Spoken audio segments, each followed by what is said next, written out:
In Unit 4, we will look at how do we actually find information.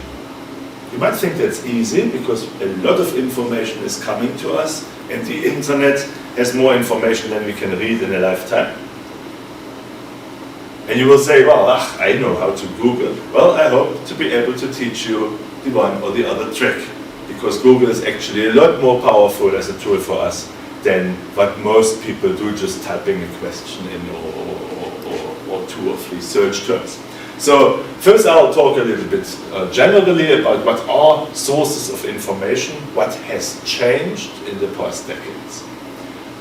You already see from the sequence here we will have to talk about Google, because that is our entrance into the maze of the internet. Without Google I wouldn't find anything, right? And probably you won't either.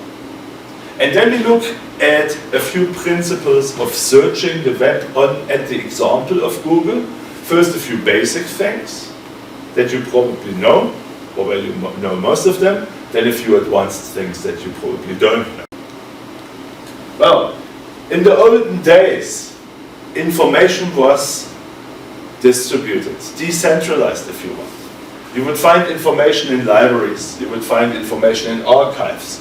You could go to community centers and get yourself informed. You would have to read books, textbooks or monographs. Sometimes you had printed directories. I just realized the other day there's still a printed telephone directory of Windhoek. I wouldn't know why anyone would still use that, because all those telephone numbers you find on the internet as well. But yes, they're still printing it.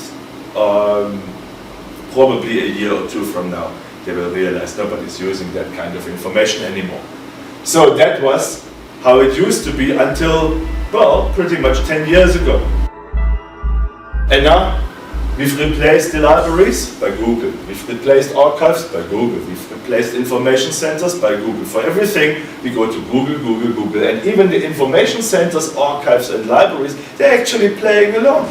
They're digitizing their stuff and putting it on the internet so that people from far away also have a chance to access that information. Because most of them are there under a public directive to make information directly available to the public. And they rightfully understand their task in a way that, well, the ones that are in town, they can come and visit us, but if our mandate is to make our information available, then we need to put it on the internet, because that's where everybody's looking. That is not to say that there are not some use cases for the old ways of retrieving information as well. Sometimes what you find on the internet is not comprehensive enough, or things that you find are behind what we call a paywall on the internet, which means you can't just directly access it.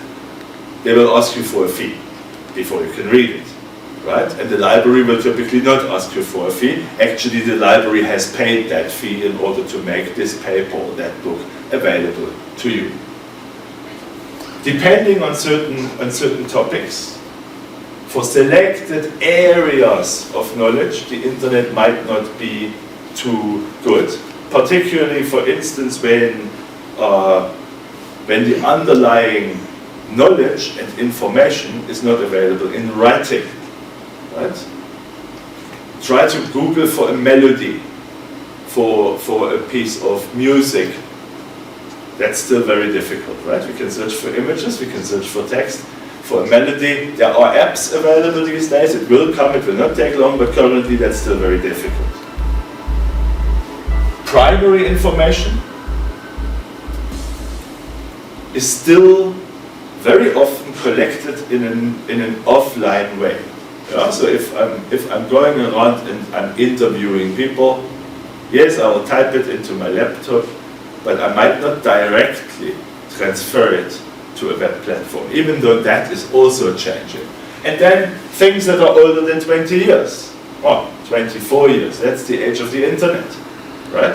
If you want to figure out something that peaked somewhere in the 1950s and then was never attempted again, you might be lucky that one of those information centers actually digitized information and put it online. Or you might not, then it's not available, then you can only find it in old books and old papers and old newspapers, and you don't have a chance of finding it in the internet. Those old methods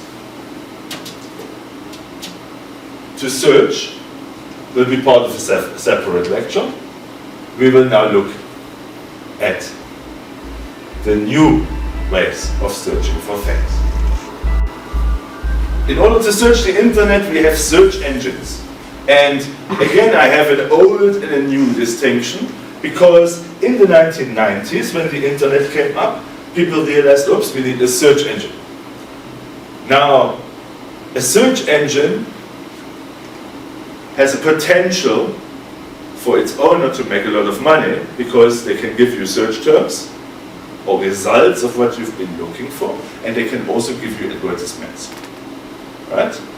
And they charge for those advertisements in a way that we will still talk about when we talk about the business of the internet.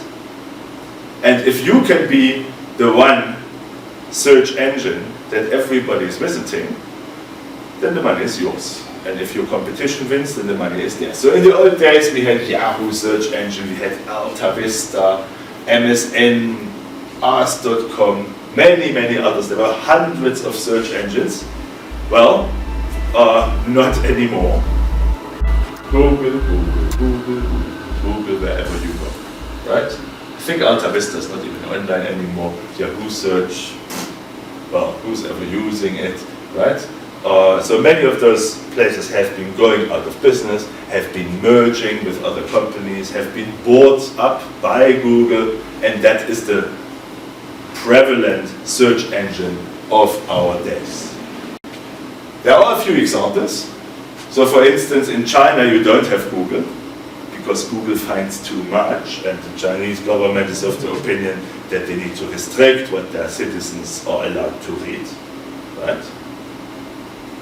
Google is playing along, right? But the search engine Baidu is much more prevalent in China. It's only a single country, but remember, China has 1 billion inhabitants, so it's got quite an influence. In the US, Yahoo is still somewhat in use, so it's not completely dead, right? MSN search has been converted into Bing outside the US. I think not many people use that. And then we have some other attempts of searching in a different way. So for instance, some German academics have come up with Wolfram Alpha. That is an attempt to not just give you web pages, but to answer questions for you. Where you can, for instance, put a question in like, how much does the Earth weigh? And Wolfram Alpha will not come up with a web page that contains the result, but it will come up with a result. Even Google is trying that now. I'll show you in a moment. But all those are small fry, and Google. I mean, this is the dream of any international entrepreneur, to have 85% market share worldwide, with an audience of how many people access the internet? Approximately 2 billion, right? As of 2014. So this is magnificent, and this is the reason why they say now Google is worth more than General Motors or ExxonMobil in terms of shareholder value. You might ask, why is that the case? They own a few computers and one algorithm, and that's about it, right? Well, the thing is this, right? They have customers, and once somebody starts using a certain product and is happy with it, chances are they'll never go back to another product until they become dissatisfied, right?